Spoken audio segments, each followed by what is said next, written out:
오늘 하나님의 말씀의 제목은 너무 쉽게 용서함을 받는 크리스천들.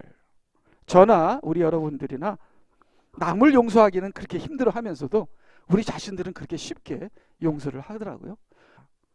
내가 지은 죄에 대해서 내가 책임을 지고 그거에 대해서 잘못을 구하고 거기에 대가를 취하고 심는 대로 거두는 질서를 우리가 밟아야 하는데, 예수님께서 피로 나의 죄를 사했으니 나는 죄값을 치를 필요가 없다 하는 식으로 나의 죄에 대한 책임을 회피하고 쉽게, 너무 쉽게 나를 용서하는 크리스찬들의 뻔뻔함이라 할까요? 잘못된 것을 너무나 마음이 보면서 우리는 우리 자신의 진 죄에 대해서 철저하게 회개하는 우리가 되어야 한다 하는 그러한 목적으로 하나님 말씀을 보겠습니다. 여기 나는 하나님께로부터 용서함을 받았다, 이게 영화에서 나온 단어인데요. 그 다음을 보게 되면요, 이 영화 밀양이라는 영화가 있는데 저는 보지는 않았어요.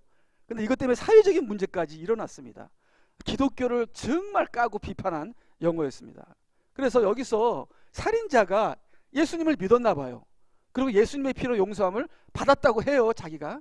그래서 어느 날은 이제 그 살인을 당한 그 피해자의 부모가 이 살인자를 찾아와서 당신이 어떻게 내 아들을 그렇게 죽일 수 있느냐, 당신 그렇게 하니까 이 살인자가 하는 말이 나는 하나님으로부터 용서를 받았다, 그렇게 얘기를 했대요. 그래서 그 얘기를 들은 부모들이 너무 기가 막혀서, 나는 지금 이렇게 가슴이 찢어지는데 너는 하나님께 용서를 받았다고 네 자신을 정당화하느냐? 그럼 너는 죄가 없다는 거야? 죄 용서 받을 필요도 없고 대가도 치를 필요가 없고, 이렇게 예수 그리스도의 피를 이용해서 너무나 뻔뻔하게 나오는 크리스찬 때문에 이게 영화로까지 만들어졌어요. 그러니까 이런 영화가 나온 이유가 뭐냐? 크리스찬들이 나는 용서함을 받았으니까 나는 죄를 져도 상관없다, 이렇게 뻔뻔하게 살아가는 크리스찬들이 많나 봐요. 자기 아내를 버리고 다른 여자랑 이렇게 살림을 차린 그런 남자에게 목사님이 찾아갔는데, 성가대 대원, 그러니까 그 성가대 대원이 나는 칼빈주의에 의하면 한 번 구원받은 사람은 천당 가기 때문에 나는 지금 이렇게 죄를 져도 나는 크리스찬이고 나는 천당 가고 나의 죄는 사해졌다, 이렇게 얘기해서 목사님이 그 얘기를 듣고 너무 기가 막혀서 우리 크리스찬 기독교에는 정말 하나님의 용서를 남용하는 심각한 문제가 있다, 그렇게 얘기를 했습니다. 그래서 여기 이 밀양의 영화에서 이게 나온 글을 보게 되면요, 살인자가 하나님으로부터 용서를 받았다는 말을 어쩜 그렇게 뻔뻔하게 할 수 있는 거죠? 그 얘기를 듣고 너무 어이없어서 화가 났어요.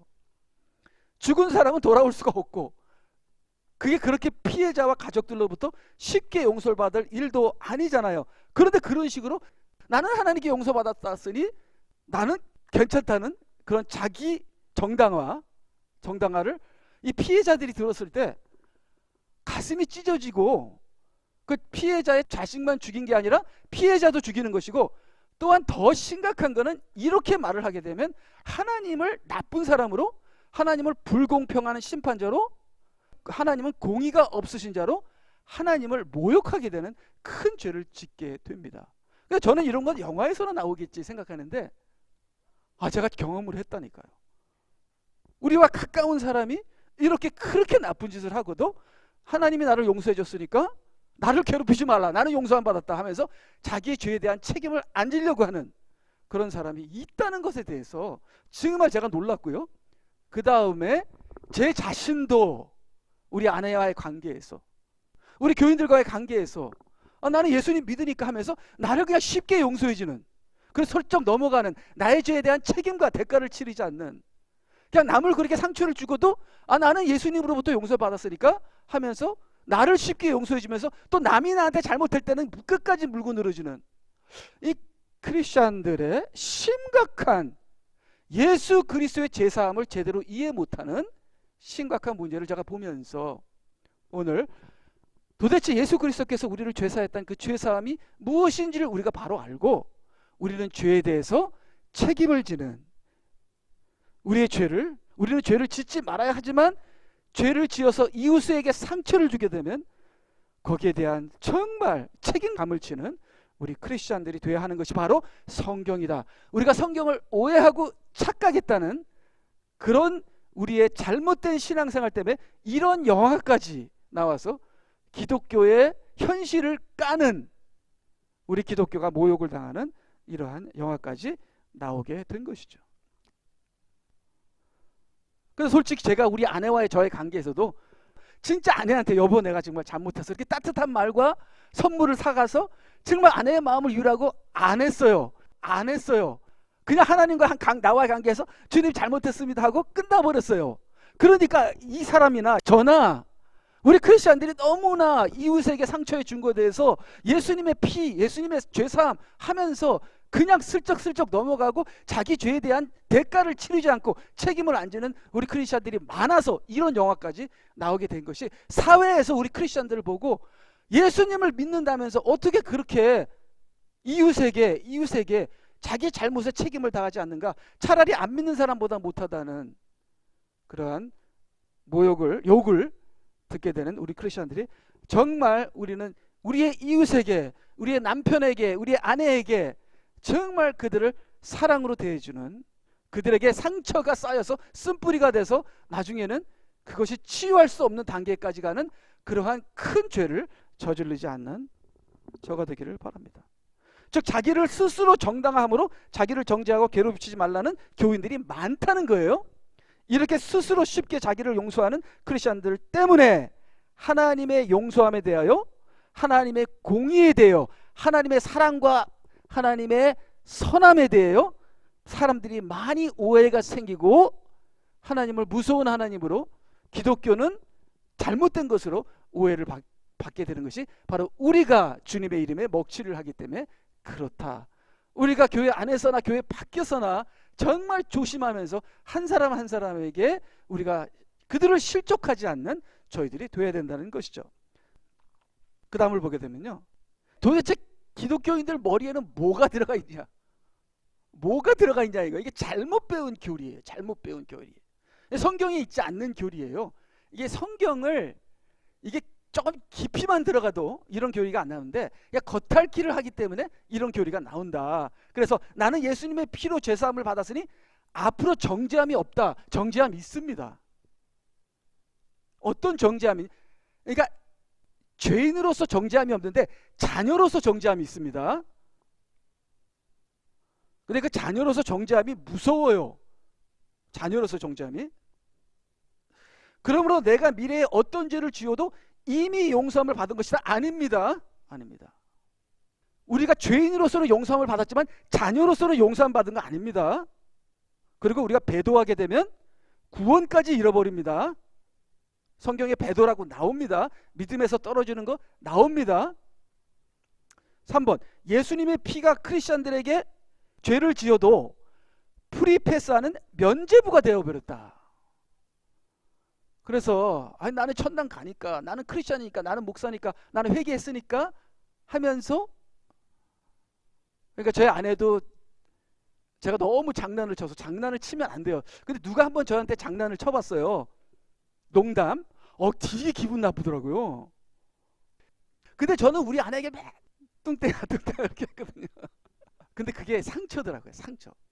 근데 그렇게 상처를 주면서도 저는, 그러니까 저도 똑같아요. 우리 크리스천들이 저를 포함해서 예수님의 피가 나를 용서했는데 프리패스 면죄하면서 너무 센시티브하지 않아요. 남의 아픔과, 연약한 여인의 아픔과.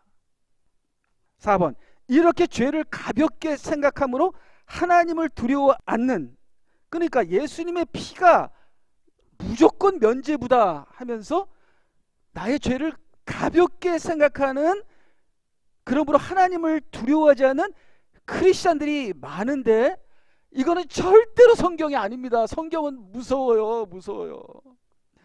아내에게 상처를 준 사람 하나님 가만히 안 놔둡니다. 연약한 그 그릇에게 마음을 아프게 하고 그 마음이 쌓여서 그것이 쓴뿌리가 되게 하는 그런 사람 하나님께서 가만히 안 놔둡니다. 치시죠. 병으로 치던가 어디다 부닥치던가 하나님께서 혼내십니다. 그것이 성경입니다. 목사님들이, 교인들이 상처나고 교회 나갈까봐 너무나 쉽게 그냥 복 받는 것만 설교해서 그렇지, 성경을 읽어보면은 하나님께서는 정말 엄격한 아버지십니다. 하나님의 수준이 높기 때문에 혼내시는 것도 무서워요. 근데 일단 사랑하게 되면 그 사랑이 너무나 깊고요. 하나님께서 우리를 다루시는 거는요, 대단하십니다. 그냥 하나님은 쉽게 볼 뿐이 아니에요. 하나님을 두려워해야 합니다. 그래서요, 그 다음에 자, 여기 보니까 그 전에 가게 되면 나는 예수님의 피로 제사함을 받았으니 앞으로 정죄함이 없다, 이렇게 됐죠. 그렇게 99%의 크리스찬들이 이렇게 믿습니다.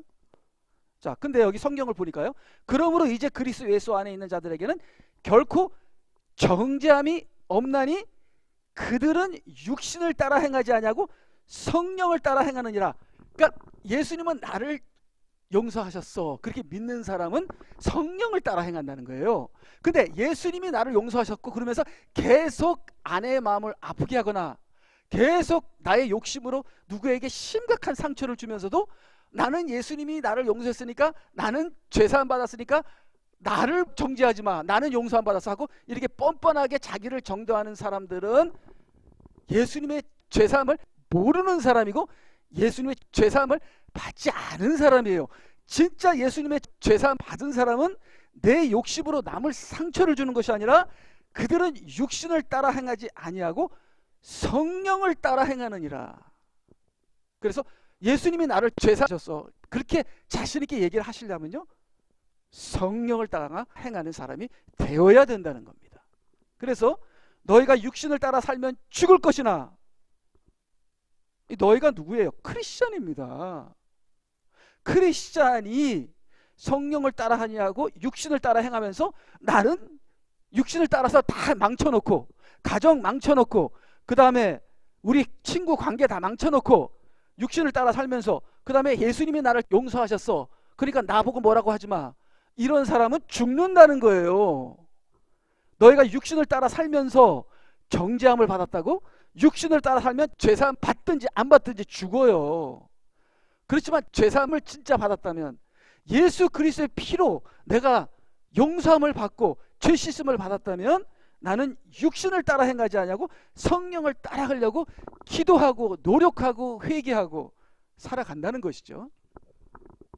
너희가 육신을 따라 살면 죽을 것이나 성령을 통하여 몸의 행실을 죽이면 살리라.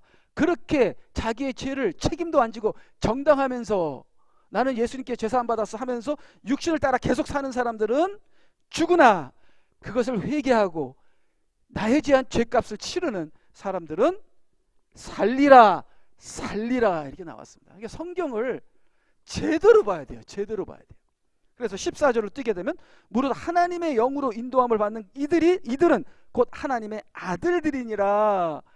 그냥 자기가 죄를 짓고 자기를 예수님의 피로 정당화하는 사람이 하나님의 아들들이 아니라 성령을 따라서 자기의 잘못을 뉘우치고 회개하는 사람들이, 그들이 하나님의 자녀들이라고 성경에 분명히 나오는 것을 볼 수 있습니다. 그 다음을 보게 되면요, 그래서 우리 지금까지 얘기한 것이죠. 한번 읽어볼 필요가 있을 것 같습니다. 나의 죄는 그 어떤 이유에서든지 정당화되지 않는다. 예수님의 피는 나의 죄의 대속이지 죄의 정당화가 아니다. 예수님께서 나를 위해서 피를 흘리신 건 너무나 감사하죠. 그렇다고 내 죄가 정당화가 되나요? 천만의 말씀, 천만의 말씀. 주님의 피의 대속을 자기 죄의 정당화로 사용하는 것은 예수님을 모욕하는 것이다. 안 믿는 자들에게 하나님을 나쁜 심판자로 매도하는 큰 죄를 짓게 된다.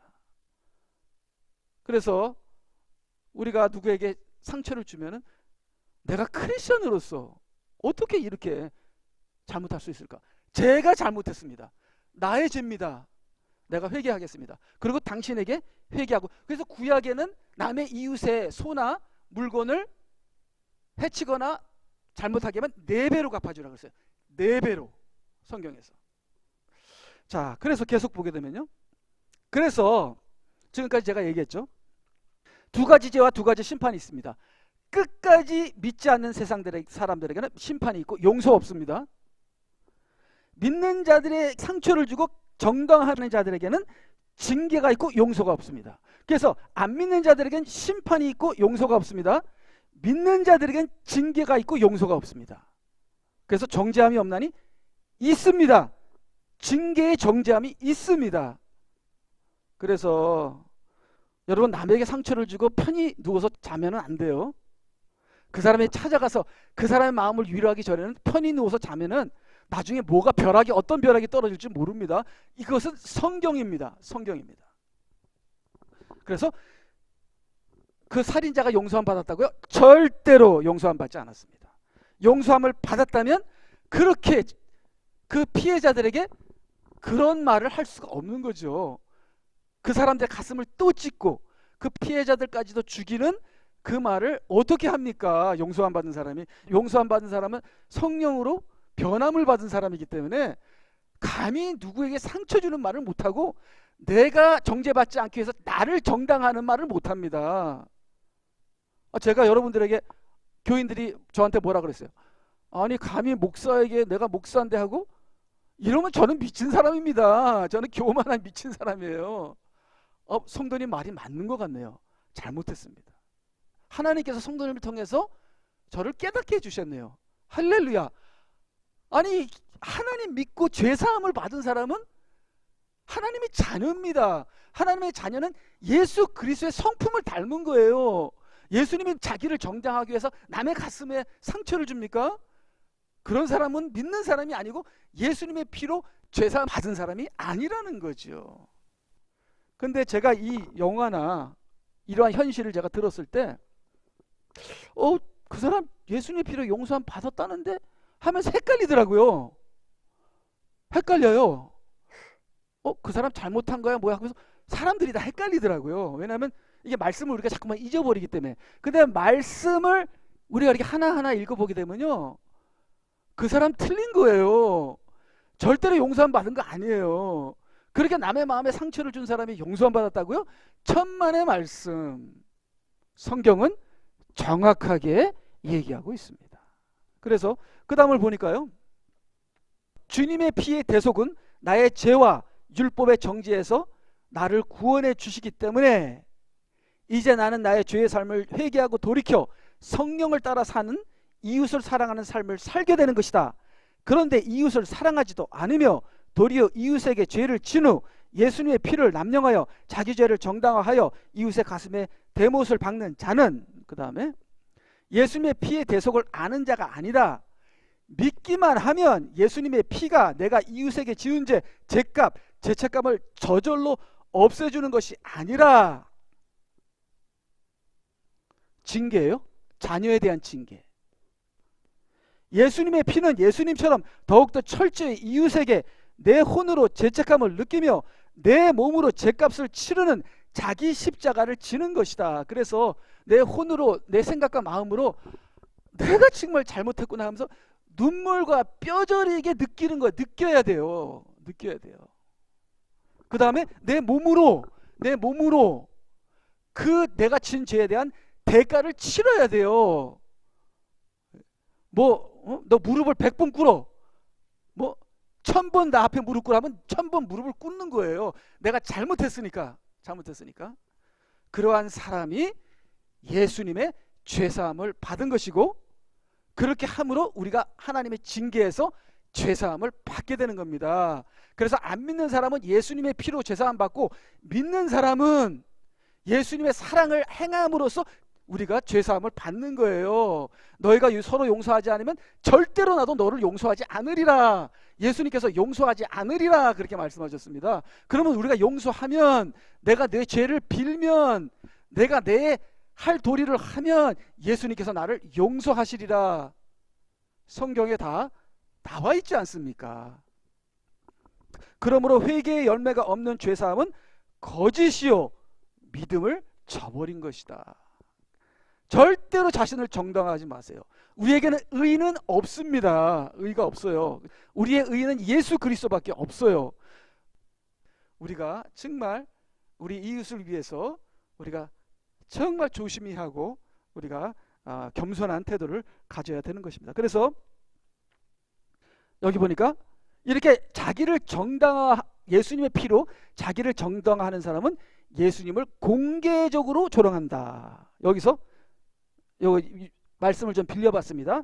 만약 떨어져 나간다면 다시 새롭게 하여 회개시킬 수 없나니 이는 그들이 스스로 하나님의 아들을 다시 십자가에 못 박아 공개적으로 조롱함이니라. 그래서 아까 그 살인자처럼 왜 그 말을 했을까요? 피해자 가족에게 하나님이 나를 용서해 주셨어요. 그 말은 뭐예요? 나를 정죄하지 말라는 거예요. 난 죄값 치렀다는 거예요. 그러니까 그 피해자 가족이 통탄하죠. 통탄하면서 당신이 믿는 예수님, 당신이 믿는 하나님은 나는 안 믿겠다 하면서 예수 그리스도를 다시 십자가에 못 박아 공개적으로 세상에 조롱하게 되는. 그러니까 우리가 예수님의 피라고 하면서 그냥 나를 쉽게 용서해 주면서 쉽게 죄를 얼렁뚱땅 넘어가는 그러한 크리스천은 절대로 되지 마시기를. 그래서 우리 계속 보게 되면요, 여기 이웃을 실족해 하는 자에게는 용서가 없다. 또 누구든지 크리스천을 얘기하는 거예요. 성경은 크리스천에게 쓴 거예요. 나를 믿는 어린아이들 가운데 하나를 실족해 하는 자는 제가 여기 계신 성도님 한 분을 실족해 하면 차라리 연자맷돌을 그의 목에 걸고 깊은 바다에 빠지는 것이 나으리라. 차라리 너 죽어라. 이거 죽어라. 절대로 나의 자녀 어린아이를 상처를 주지 마라. 네가 그렇게 쉽게 말로 행동으로 너의 그 성격으로 그렇게 사람을 상처를 주면 차라리 네가 죽어라. 좀 무섭게 말씀하시죠. 예수님께서 얼마나 무섭게 얘기하는지 몰라요. 그만큼 예수님께서는 우리 크리스천들이 바른 삶을 살아서 서로가 다 구원받기를 원하는 것이지 서로 싸우다가 뜯고 죽이고 다 멸망당하는 것을 원치 않으십니다. 우리 인간들이 얼마나 악해요. 말로 얼마나 우리가 쏘쏘 우리를 서로 찌르고 죽입니까? 18장 7절 실족해 하는 일로 인하여 세상에는 화가 있도다. 실족해 하는 일이 일어나는 것은 어쩔 수 없는 일이라 하여도 실족해 하는 그 사람에게는 화가 있도다. 그러니까 자기를 정당함으로 그 피해자 가족의 가슴에 칼로 또 도려내는 아픔을 다시 시작하는. 그러니까 어저께 제가 유튜브를 몇 가지를 봤어요. 그러니까 이제 미국 법정인데 자기 아들을 죽인 사람이 웃어요. 법정에서. 그러니까 판사가 당신은 이렇게 죄를 졌다 하니까 웃어. 그러니까 그 피해자 아빠가 그 자기 아들을 죽인 사람이 웃으니까 붕 날아가면서 그 사람을 덮치는데 죽이려고. 그러니까 이게 자기가 잘못했으면은 그냥 조용히라도 가만히라도 있지, 이렇게 자기가 뭐 아무런 죄가 없는 것처럼 자기를 정당화하면은 그 피해자 가족이 받을 상처는 어마어마한 거죠. 그래 이게 실족해 하는 거죠. 실족해 하는 하나님의 자녀들은 남을 실족해 하는 것이 있을 수 없다는 거죠. 왜 우리가 서로 실족해 하는 삶을 사느냐 이거죠. 그래서 예수님께서 이렇게 말씀하고 계신 거죠. 계속 보게 되면 그러므로 내 손이나 제자들이에요. 네 하면 제자들 얘기하면 지금 제자들하고 얘기하고 있어요. 그럼 크리스천하고 얘기하고 있다는 거죠. 내 손이나 발이 너를 실족해 하거든 잘라 던져 버리라. 두 손이나 두 발을 가지고 영원한 불에 던져지는 것보다 절름발이나 불구자로 생명에 들어가는 것이 너에게 나으리라. 그래서 우리 크리스천들이 영원한 지옥에 들어갈 수 있다고 여기 말하죠. 자, 제자들이 누구예요? 제자들은 반 유대인이고 반 크리스천입니다. 유대인이 있다가 크리스천으로 바뀝니다. 제자들은 크리스천 교회의 12기둥입니다. 근데 제자들에게 얘기하잖아요. 너희들이 두 눈으로 남을 실족해 하거든 하면은 불지옥에 들어가게 되니까 차라리 한 눈을 빼서 한 눈으로 그러한 실수를 저지르지 말라 그러잖아요. 그러니까 우리도 두 눈으로, 두 손으로, 두 발로 남을 그렇게 쉽게 실족하게 하면서도 회개하지 않는 그런 사람들은 불지옥에 들어가게 된다는 건 믿는 자도 불지옥에 들어갈 수 있다고 여기 말하잖아요. 잘 보세요. 진실로 내가 너희에게 말하노니 무엇이든지 너희가 땅에서 묶으면 하늘에서도 묶일 것이요 또 무엇이든지 너희가 땅에서 풀면 하늘에서도 풀어주리라. 내가 왜 영적으로 이렇게 묶였지? 하늘에서 묶였어요. 은혜가 안 내려와. 은혜가 안 내려와. 땅에서 묶여서 그래요. 내가 땅에서 어디서 묶였지? 내 주위를 찾아보세요. 누가 나 때문에 상처받은 사람이 있나? 땅에서 묶이면 하늘에서 묶이면 은혜가 안 내려와요. 아, 나는 목사인데 왜 이렇게 은혜가 안 내려와? 땅에서 묶여서 그래요. 나를 정당화하면서 누구에게 상처를 준 겁니다. 예수님의 피가 다 용서했다고요? 천만의 말씀. 심판은 용서했죠. 징계는 용서 안 하셨어요. 무슨 말씀인지 아시죠? 자기 형제를 사랑하는 자는 빛 가운데 거하며 자기 안에 실족할 계기가 없으나 자기 형제를 미워하는 자는 어둠 가운데 있고, 어둠 가운데 있다 그러잖아요. 믿는 자가 자기 형제, 그럼 믿는 자를 얘기하는 거예요. 지금 교회를 얘기하는 거예요. 교회 안에서 자기 형제를 미워하는 사람은 어둠 가운데 있대잖아요. 그러면 어둠 가운데 있는 사람은 어디로 가요? 어디로 가겠어요? 지옥으로 가는 거죠. 근데 자기 형제를 미워하는 자는 어둠 가운데 있고 어둠 가운데 행하다 자기가 어디로 가는지 모르니 지옥으로 가는지 모른다는 거예요. 그럼 왜 지옥 가는지 모르죠? 나는 용서 받았는데, 이렇게 뻔뻔하게 튕기는 거예요. 튕기는 거예요. 나는 예수님의 피로 용서 받았다고. 천만의 말씀. 용서 받았지요. 근데 하나님의 자녀로서 징계를 받게 되는 거예요. 그리고 그거를 회개 안 하고 계속 상처를 주게 되면 지옥까지도 가게 되는 거라고 여기 나오잖아요. 이는 어두움이 그의 눈을 멀게 하였음이니라. 사랑하지 아니하는 자는 하나님을 알지 못하나니 하나님은 사랑이시기 때문입니다. 그래서 우리 크리스천들에게 사랑이 없으면 목사도 아니고 집사도 아니고 장로도 아니고 아무것도 아닌 거예요. 사랑하지 못하면 겸손이라도 해야지, 회개라도 해야지. 그래서 그 다음에 계속 우리가 사망으로부터 생명으로 옮겨간 것을 아노니 이는 우리가 형제들을 사랑하기 때문이라. 자기 형제를 사랑하지 않은 자는 사망 안에 거한다고 나오잖아요.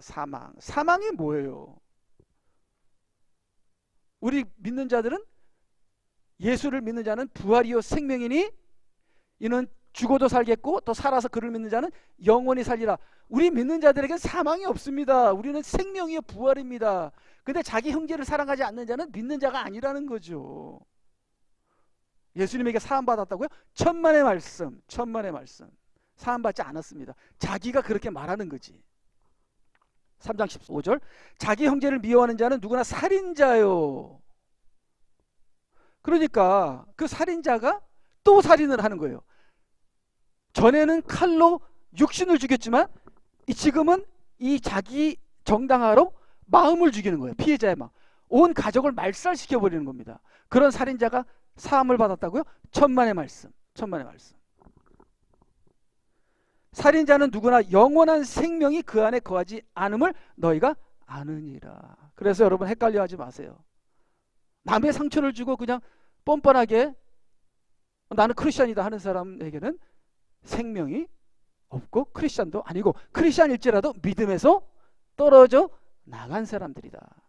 그래서 그런 사람들에게는 신경을 쓸 필요 없고, 우리가 나는 잘해야지, 나는 크리스찬답게 살아야지 하는 저와 여러분이 되고, 우리 이웃을 사랑하는 저와 여러분이 되시길 바랍니다. 그래서 우리 말씀을 이제 계속 다 읽으면 돼요. 내가 너희에게 말하노니 까닭없이 자기 형제에게 노하는 자는 누구든지 심판의 위험에 처하게 될 것이요. 자기 형제에게 얘기하니까 크리스찬들에게 얘기하는 거야. 크리스찬. 지금 크리스찬이에요? 그러니까 제 아내 보고 이제 제 아내한테 지금 아름답다 그래도 화내요. 네. 하도 농담을 해갖고서 예쁘다 그래도 화내고, 그다음 뭐 뚱뚱하다 그러면 더 화내요. 그래서 오늘 아침에는 뭐라 그랬냐면, 아니 다이어트를 한다고 하는데 뭐 똑같네? 뭐 이제 그런 게 전부 다 그냥 이 마음을 죽이는 거예요. 그리고 이제 나는 또 주여 막 하지. 이게 정말 저도 다른 바가 없다. 나도 예수님의 그 용서와 사랑을 남용해서 남에게 상처를 주고 그 다음에 그 상처를 준 것에 대한 깨달음이 없다는 거죠. 저도 마찬가지네요. 예. 그래서 여기 보니까 형제에게 낙하라고 하는 자는 누구나 공회의 위험에 처하게 될 것이요. 또 어리석은 자라 하는 자는 누구나 지옥불. 자, 그러면 크리스천이 지옥에 갈 수 있어요? 예, 갈 수 있습니다. 왜요? 형제에게 락가라고 하는 자는 누구나 지옥불의 위험에 처하게 된다고 말씀하시잖아요. 23절 그러므로 만일 내가 예물을 제단에 드리다가 내 형제가 내게 반감을 갖고 있다는 것이 생각나거든. 그러니까 이제 예배를 볼 때 내가 누구 마음에 상처를 줬나를 생각하시고 그 사람에 찾아가서 먼저 그 사람에게 잘못했습니다 하고 돌아와서 예배를 보라는 거예요. 남에게 상처를 준 다음에 나는 뭐 예수님이 나를 사랑하시니까 하면서 예배를 드린 자는 그 예배를 안 받으시겠다는 겁니다. 그러니까 얼마나 정확해요, 예수님께서. 그렇게 자기 아들을 죽이고 피해자 가족에게 가슴을 찢는 그러한 말을 하면서 나는 용서함 받았어 하면서 또 예배를 드린 그 사람 또 예배 드리겠죠? 그런 예배는 안 받으신다고 나와 있습니다. 나와 있습니다. 그래서 만일 내가 예물을 제단에 드리다가 내 형제가 내게 반감을 갖고 있다는 것이 생각나가던, 그 다음에 24절, 내 예물을 제단 앞에 놓아두고 가서 내 형제와 먼저 화해하고 와서 예물을 드리라. 용서를 빌고 너는 너의 대적과 함께 길에 있는 동안 그와 속히 화해하라. 왜 대적이 됐죠? 상처를 받았으니까. 그 사람이 나에게 상처를 주면 나는 그 사람의 원수가 돼요. 그러니까 여러분은 누구를 원수로 생각하지도 마시고 용서하시고, 또 누구에게 상처를 줘서 대적을 만들지도 마시고, 그 대적이 어느 때나 너를 재판관에게 넘겨주지 않게 하고 재판관도 너를 간수에게 넘겨주지 않게 하여 감옥에 들어가지 않도록 하라. 이 감옥이 뭐예요? 감옥이 지옥이잖아요. 지옥. 믿는 자들이 지옥에 갈 수 있냐고요? 있습니다. 성경적으로는 있습니다. 근데 교리나 신학적으로는 아니래요. 썸바리 어느 신학자가 그렇게 만들었어요. 그런 거 안 믿어요. 저는 성경을 믿어요. 교리나 신학 참고하죠. 성경을 믿어요. 저는 성경을. 진실로 내가 내게 말하노니 내가 마지막 한 고두란트까지 다 갖기 전에는 결코 거기서 나오지 못하리라. 이 한 고두란트가 가난한 가부의 헌금입니다. 가난한 가부가 헌금 한 고두란트를 했어요. 이 돈 중에서 가장 밑단이에요. 그러니까 부자는 100불을 하고 1000불을 했나? 근데 예수님이 한 고두란트의 헌금이 더 크다 이렇게 말한 거죠. 이 아주 작은 돈입니다. 그러니까 누가 나에게 상처 준 것이 계속 그 사람이 나를 저주하게 돼요. 그러니까 그 한 가지까지도 해결을 하지 않으면 그 저주가 계속 나에게 돌아온다는 거예요. 그래서 누구에게 상처 준 거 찾아가서 미안해, 잘못했어, 용서해 줄 거야, 내가 잘못했어 하고 용서를 빌기라도 하면 하나님께서 여러분 용서하십니다. 그 사람이 용서 안 해주면은 여러분 계속 기도하셔야 되는 것이죠. 그래서 한 고두란트까지 여러분께서 그를 우습게 지나치지 말고 그 사람에게 찾아가서 내가 잘못을 했다면, 내가 억울하게 당했다면이 아니에요. 내가 진짜 잘못을 했다면, 특별히 우리 부부, 저는 우리 아내에게 또 우리 교인들에게 잘못한 게 있습니다. 제가 여러분 그것을 한 고두란트까지 다 갚기 전에는 결코 거기서 나오지 못하리라. 거기가 어디예요? 감옥입니다. 그러니까 이 감옥은 지옥이 아니네요. 이 감옥은 여러분의 인생에 막힌 겁니다. 땅에서 매인 겁니다. 여러분의 무슨 문제입니다. 자녀의 문제입니다. 내가 땅에서 매였기 때문에 하늘에서도 매이는 바람에 땅에서 문제가 생긴 거예요. 그래서 내가 감옥에 갇히게 된 겁니다. 이 감옥에서 나오시기를 원합니까? 여러분께서 화해하시면 됩니다. 화해하시면 됩니다. 그래서 이웃과 화해하고 하나님과 화해하는 저와 여러분이 돼서 이웃을 사랑함으로 진짜 하나님의 자녀가 온전히 자녀됨을 이루시는 저와 여러분이 되시길 주님의 이름으로 축원합니다. 아멘. 다 같이 기도하시겠습니다.